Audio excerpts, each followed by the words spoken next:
Hi everyone, I'm Julie Johnson. I'm one of the founders of Integrate Trauma Informed Network. I'm a public school teacher and a coordinator of a trauma informed yoga program called Fit Abilities in Ferguson, Missouri. And I've got Natalie Coriell over here, who is a psychotherapist that specializes in creative arts and EMDR. And she is the owner of a LLC, of a counseling LLC called Connecting the Dots. And she is going to be presenting with Cher Nicholson at our Outbreak Lunch Session at our conference on April 7th at the Heights here in St. Louis at our Trauma Informed Network conference, first ever. She'll be with Cher Nicholson doing a special outbreak session on integrating the arts and mindfulness into your practice, into your various trauma-informed professional practices. So we're here today to talk more about her work that she does, and also just discuss her work and sort of promote our conference a little bit. It's coming up in less than 8 weeks. We're in the countdown. So yay! So anyway, so we're gonna do an interview, and we'll go from there. All right, Natalie, if you want to flip the script to you. Yeah, for sure. So I'm an art therapist, and I work predominantly with teens and young adults is where my practice focuses on. So I like to work around what the current issues are and their traumas and figuring out how to deal with them and move forward. Like Julie said, I do EMDR as well. So art therapy and EMDR, and try to figure out the tools that's best for their current needs. Okay, cool. Okay, so tell me, what is a common barrier for your teens reaching out to you? Sure. So sometimes it's just like literally that trauma or mental health issue that they're currently dealing with, whether it be they're just feeling like super anxious or depressed and having like a hard time dealing with that alone can just literally be its own barrier, which, can be a struggle. So some of those stigmas around the mental health can also really be difficult. So feeling like they can't handle it on their own, or not having a support system that justifies like what you've gone through is hard and worth, dealing with and worth spending some time on. So sometimes it can just be really as basic as not having a great support system or connections. No, absolutely. Yeah. This is a side question. What do you feel like are some resources or tools your teens have? And that's a side question. Yeah, for sure. Yeah. Yeah. That your teens you've been successful in having your teens create connections with themselves or the community. So ways that they've made connections. Yeah. Of course, school is kind of like the go-to, right? Like, because that's where they're spending their time. So making sure that they can find great programs, whether it be at their school or extracurricular, or even just like a staff that they feel connected to, and like really helping them figure out what that is, and whether it be that or a peer group. Obviously, that developmentally peer groups are going to be the most important support system in connection area, which is why I like to offer groups and have have groups available ongoing running for teams to feel connected. So in other words, I've talked about this privately, but in other words, groups are a good way to be able to have teens experience connection, but also for you as a therapist to be able to see how they connect to other people as well as themselves. Yeah, absolutely. I'm big on community, so finding ways that we can be connected in our community, thinking about different ways that whether it be somebody close to them or an organizational group that can help them through whatever it is that they're currently going through. So helping them build their community. Sure. And that's different for every client. Absolutely. Absolutely. Okay, what are some ways you have been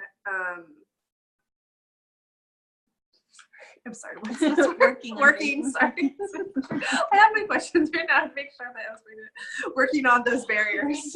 Sure. So similar to what I was just saying about community, is trying to really, again, support the client and working on the barriers for their in their community. So depending on currently what they're dealing with. So finding ways for that healing and growth where they are, or helping them connect to where they could be.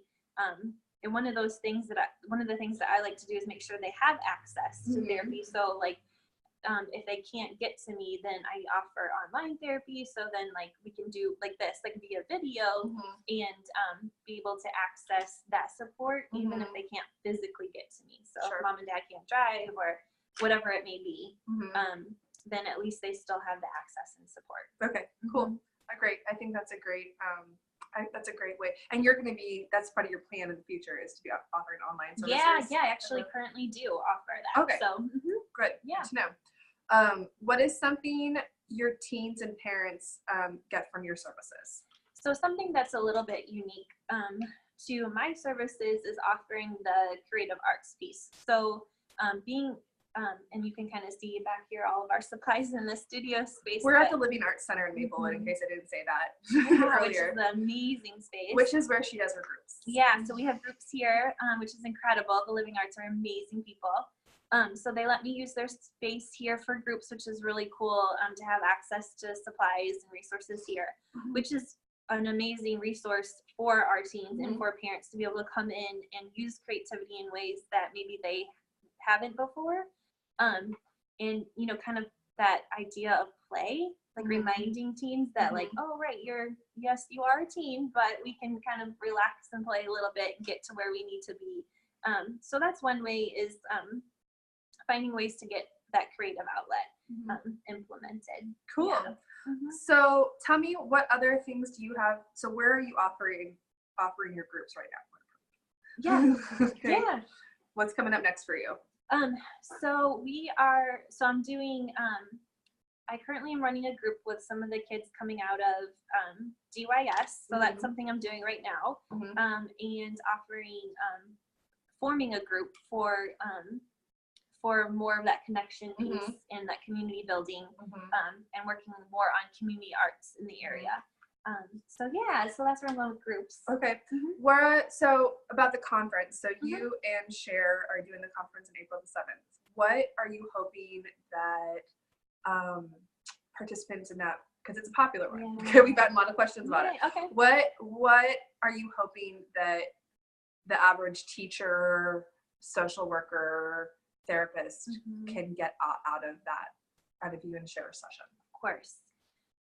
So, you know, we can't help others if we are not managing ourselves, right? So that self-care piece is huge, which, it's one of those like words that everyone's like, oh, self-care, right? Like, but it actually is really important, and it affects how you work with others. So if you're not caring for yourself, there's no way that you can effectively support someone else. So we're trying to give tools to the providers in order to think about where that source of strength can come from. Maybe like even in the moment when you're having a hard time at the workplace, or with a particular client or situation or whatever, being able to pull in your resources. So we're going to think of it like mentally, just visually in our minds, and then also present it visually on paper to give us more of a concrete visual, and use that meditation and mindfulness mindset to help us in those times when we need it. Right. Yeah. Absolutely. I know that self-regulation tool inside of yourself is so helpful as a teacher, as a fellow public school teacher myself. Yes, exactly. Regulation. Yes. Awesome. Well, thank you so much for letting us interview you. And so April 7th again, and she'll be with Cher Nicholson at our lunch outbreak session between 11:30 and 12:30 ish. Looking forward to it. Yeah. All right. Thanks a lot. All right.